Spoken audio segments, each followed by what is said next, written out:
Well, from Capitol Hill to the courtrooms, lots of developments in the political arena this week. Host of the Political Report, Paul Lisnik, here to talk about some of the highlights. Hello, sir. How Stuff are goes you? on every week, doesn't it? Oh, my God, more and more. First of all, let's talk about House Speaker. Finally, a House Speaker. Who is Louisiana Congressman Mike Johnson?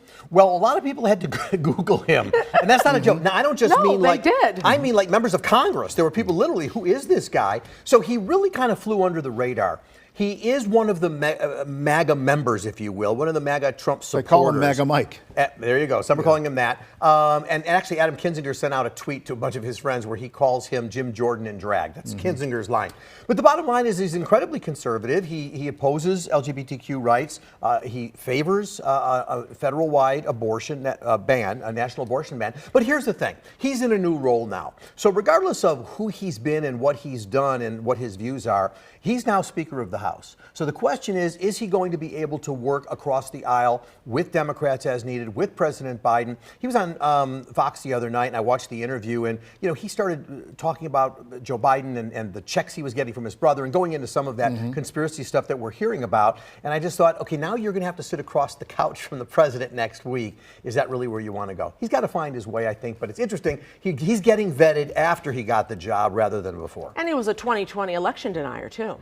He was that. In fact, he was actually one of the leads in that Texas lawsuit. Yeah. One of 18 people who were pushing it to get things overturned. So, yeah, he clearly, the MAGA Republicans are thrilled that he's in there. So you might ask, well, why did the more moderates go for it? And the bottom line is they were tired. They were just tired. They needed a speaker. They had to do something. And he was so below the radar. And actually, nobody hates the guy. Nobody dislikes him, that he was acceptable to all, and literally all the Republicans. He's in the job now with a lot of work that Congress has That's to right. do. Yeah, you got the budget coming up. You got the Israel and Ukraine funding, all that stuff. This is all coming up very, very soon. Yeah. And speaking of Israel, the Biden administration is urging its ally not to rush into this next phase of war by going in on the ground here.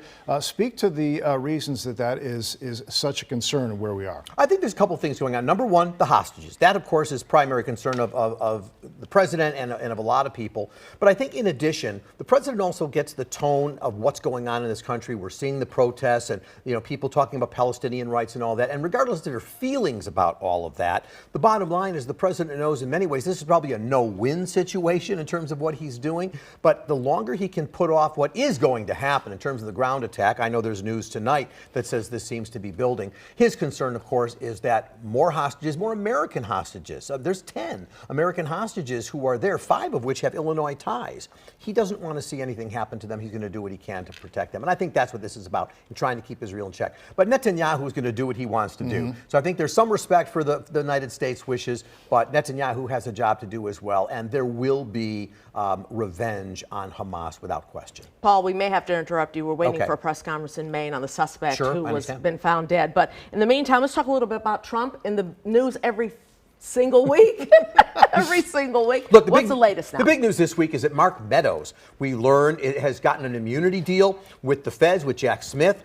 Now that doesn't, as far as what that means, we don't know. We actually don't know what kind of immunity deal he has. It could be something called use immunity, which means they won't use what he says against him. It could be a bunch of different things. So the bottom line is we don't know. And by the way, my view is if he pleads and takes the stand, he's going to have to put skin in the game. He's going to have to agree to some kind of jail time, because otherwise he gets on the stand. And what about that book you wrote, Mr. Meadows, where you said the opposite of all of this? Were you lying then, lying now? So either that or he doesn't testify and the government just uses him for background witnesses. We know that Jenna Ellis in Georgia, she has pled. That's now the top 3 lawyers in the Georgia case have all pled out. I think Fani Willis is doing what she can to try and get everybody to plead except for about 4. Rudy Giuliani and President Trump. There's about 4 names. Jeff Clark. Those are the folks at the top that I think she wants to go after. So what started as 19 defendants, I think when all is said and done, we know there's offers to 6 more defendants out.